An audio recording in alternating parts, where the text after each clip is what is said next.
Alright, let's continue watching him bash Christians for a Muslim's actions. Everything that I have. I'm talking about those types of people. It brings me back to a stage in my life when I was at church, when I was questioning my religion. I specifically remember in my youth group, I was sitting among a bunch of my Christian peers at the time. What the hell is this? And we were asked to pray. And by pray, all of us in the circle would pray about something that were going on in our week, that we're thankful for, and things that we need encouragement by, and on and on and on. Okay. And as my friends and peers, Pilot Shafiq Karbe and co-pilot Ali Kabir, things started to pop into my mind when I was sitting there. This was exactly when I was 17, and I remember like this was yesterday.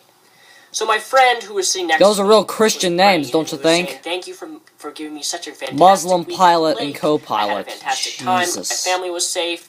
We drove from New York to so-and-so, and you kept our family safe. And yes, he just on and on and on. On and on and on. Kind of like you, Repzion, don't you think? When he would say something like, thank you, God, for this wonderful week, I would replace his thankfulness to God for whatever thing that's happening in his life with something like disease. There he sits listing all of these positive things, but simultaneously completely ignores things like AIDS, rape, cancer, pollution, war, oppression, oppression that's happening in other religions where women have their... Alright. Okay, this is fantastic and all, but I love how he blames the entire religion for one person's actions. You notice how he does that? I love how he does that. Well, he blamed the wrong religion, that's the first thing. He blames the wrong religion for a Muslim's actions. So that makes a lot of sense. So, but if the question he posed was, why do you pray? Okay, let me think here. How? I still can't get over the fact he blamed the wrong religion and is gonna sit there and blame the entire religion for the actions of one fucking person. That's hysterical in itself. Like, for me, for example. I know that the suicide bombers are bad, okay? I know about all that shit. I know how wonderful those people are. But I don't blame the entire Muslim community because of their stupidity, Mr. Repzion, and that's something you need to learn. We don't blame all of them because one of them was an idiot. Okay, he's an example of the idiot thing I just gave last part or so. Explain to you, Mr. Repzion, that this entire society today is full of morons who don't know what they're doing. Okay? He's an example of one of those morons. He's an idiot. You know he's an idiot. You think he's an idiot, and I think he's an idiot. But the thing is, he's an idiot, and yes, did he kill people? Yes. Is that wrong? Yes. But don't blame an entire wrong community, by the way, for the actions of his stupidity. Some people out there are actually good. Do you know that? Some people do donate. Some people do good things for others.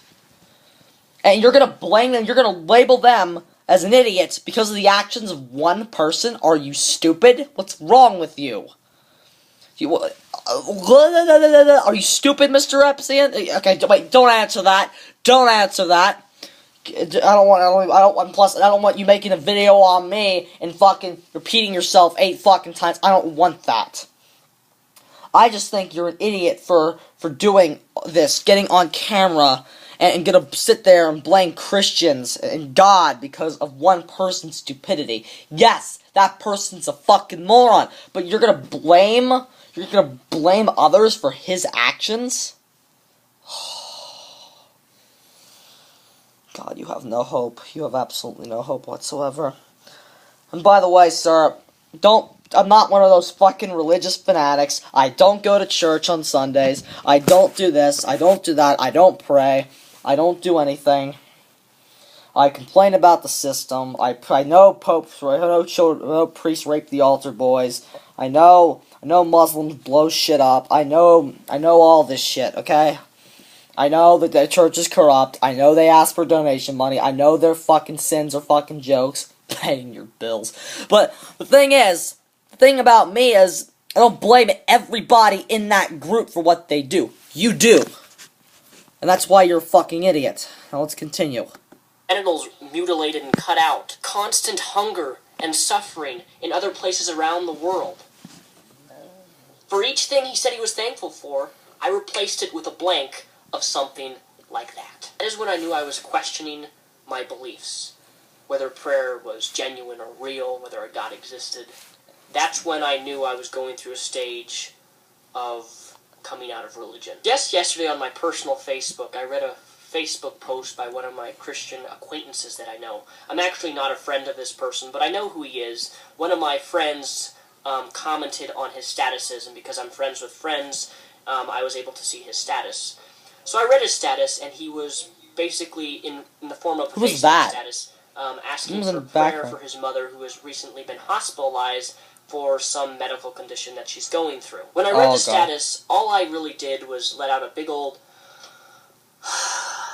And perhaps some of you will accuse me of being an insensitive asshole, but I beg to differ. Oh, you beg to differ, alright. Pray, pray, pray, pray to your God. Pray away those negative effects that your God created for you, so that you may wallow and that you can suffer in it. Alright, here's what I gotta say about that. A prayer, okay? I already know about this thy will be done shit. I know that when you really think about it, it doesn't change much, it doesn't really do anything. But the thing is, the saying pray is, I replace prayer with the word hope. That's what, I'm not saying everyone should have to do that, but that's what I always do whenever I have to, just hope. You're allowed to hope for something, right? That's what I would do. And it's sad that, this is a quirky subject. I'll just keep listening to what he has to say on this one. It's absolutely no different than a cancer patient praying for God's assistance, dealing with some sort of disease that rots their insides out. Dear Lord, dear Jesus, please help me through this time of trial and pain that you, in fact, created for me. Now, if you have... Well, here's what religious people tell you about that. Religious people will sit there and tell you that we're all here to learn something, and the trials that are created for us are so that we'll learn something. I'm not saying that's what I agree, I'm just gonna throw that one out on the table for you so that you'll see it. Now, what I think about this entire situation is completely irrelevant. Okay? So, the God who fucked you over. This is processing my brain. I gotta process it. This is why I shouldn't do improv like this anymore. I should probably watch more of this stuff before I actually look at it. To be a religious person watching this video, you're probably going to respond to my claims in 3 different responses, and these are the 3 most common responses that I always get from Christians or religious folks. Oh, here we go. 1, it's Satan's fault. In other words, oh god, I hate that. The devil did it. Fuck the devil. He can't do shit. I'm not even gonna fucking skip that shit. Cancer, AIDS, pain, suffering, all those terrible things. Showed free will. We decided against what he wanted us to do. Therefore, God condemned and made the whole world miserable. Yeah, the whole Adam and Eve thing. He gave us the choice to decide what to do. We went against his words, I hate and that therefore he punishes all of us for People eternity. tell me that all the time. Free will. It's fault. Or the one that I hate most, number 3. Oh. God has a divine plan for you. There you go. Bigger plan. So whatever you go through, if you've been raped, if you've been, someone... Alright, we'll see how he responds to this. Put a bullet through their head, or other such traumatic experiences in your own life, it's for a bigger, greater plan. Well, let's see what he says to this. Make you a bigger and stronger Christian. Ironically enough, with some of the traumatic things that happened in my life, which if you've been a viewer of mine for any amount of time, you would know what those things are. Fuck you. It did the exact opposite for me. You know, when I went to Christian peers and I asked questions regarding sexual assault and, bullying, and asked about my friend who committed suicide, all of those wonderful, happy thoughts. Wonderful! When I asked about it, they said, well, God's going to use those things to make you a better person, that you're going to be a stronger Christian with those events. And reality is, they had the exact opposite effect with me. It made me realize that a God doesn't exist, that prayers do not do nothing. And as I mentioned in the start of this video, look what that prayer did. That prayer lost and took 16 lives. Because that person was just stupid. Emergency measures to save... Okay. I think I got something here. what the actions people take are their own fault. Some diseases are people's own fault. I'm not saying all of them are their own fault, but some diseases are the result of people's own stupidity. HIV, all those sexual transmitted diseases, everything, some diseases are your own fault. Sometimes it's hereditary.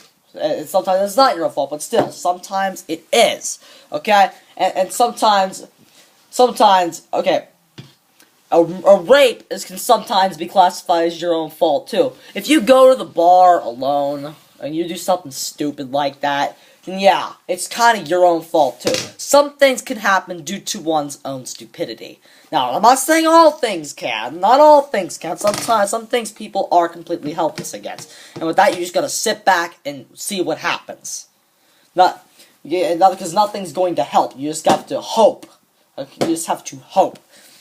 And sometimes, maybe prayer is good for psychological health. I don't know. If it's good for their psychological health, just let them fucking do it, okay? Don't sit there and go, oh, idiot. Just fucking let them. It's good for their own psychological health, okay? Leave them alone. Okay, you can sit there and think whatever you want, but unless that person's forcing anything on you, you don't open your big, goofy mouth about it. He started to pray when his plane crash landed, and instead he could have saved people rather than have them killed. And he's sentenced in prison now for 10 years for the manslaughter of 16 innocent lives. Good See for him. The problem with that? What I can say, though, is that the whole omnibenevolence attribute that God supposedly has is as just illogical as it is perverse. Because at the core, it rots any sensible explanation. And the sad thing is that sensible explanation would help you understand, would help you realize and help you see that we are not special. And what I mean by I know that, sir. I know that. We're here on this planet to fuck. That's all we're here to do. I got that. I got that part already. You don't need to sit there and tell me that. Okay, we'll have to conclude in the next part.